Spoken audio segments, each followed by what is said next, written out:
Hey, this is Heather Creekmore from Compared to Who. You're watching day 13 of the Spring Break Free series, and I'm so glad that you are watching today because today we're going to kind of finish up this concept of false salvation. And today I just want to throw it right out there. What is it called when we look to something else for salvation? When we buy that Biggest Loser definition of salvation, like we talked about yesterday and the day before, what is that called?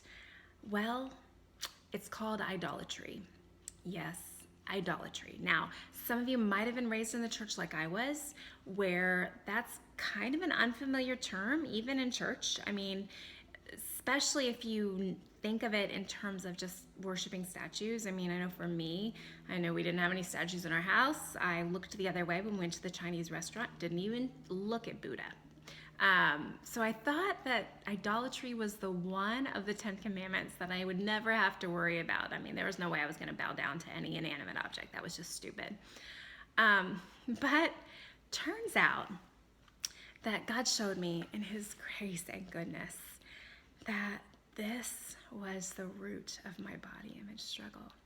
You see, for years and years and decades really even, I believed the Biggest Loser definition of salvation. I thought if I could change my look, then I would feel freedom, joy, peace, happiness. Then I would be free to experience love in the way that I had always wanted to experience it. I thought changing my body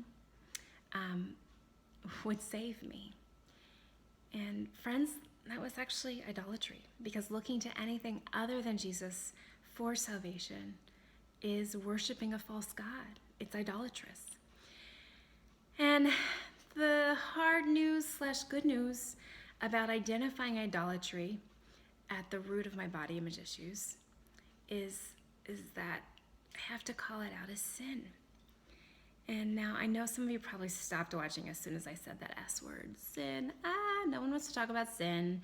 I mean, I read about 1,000, okay, that's an exaggeration, but I read a lot of body image books before I wrote mine that's coming out this June.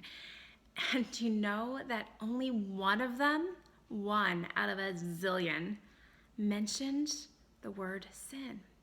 Friends, that's why I think that this is a unique solution. And it's good news.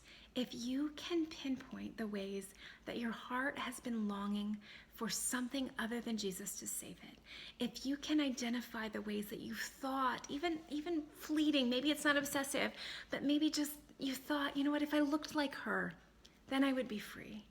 If I could just be 15 pounds thinner, 25 pounds thinner, 55 pounds thinner, then I would feel free. Then I would be saved. Then I would feel that joy and peace and all that good stuff. Friends, these are idolatrous thoughts. Jesus alone saves us, and he doesn't want to share that stage with anyone else, especially not with a weight loss or your personal trainer or your beauty ritual. So friends, if you've bought idolatry's lie, if you've looked to body image idolatry to save you, if you've looked to beauty to save you, let me encourage you today to call it sin. And I'm going to tell you tomorrow what we do with it once we call it sin, because it's good news. It's really good news. But join me tomorrow and we'll talk about what to do with this body image idolatry sin issue and how to find true freedom from body image issues. This is the Spring Break Free. Catch up on comparedtowho.me if you've missed any, and I hope to see you tomorrow.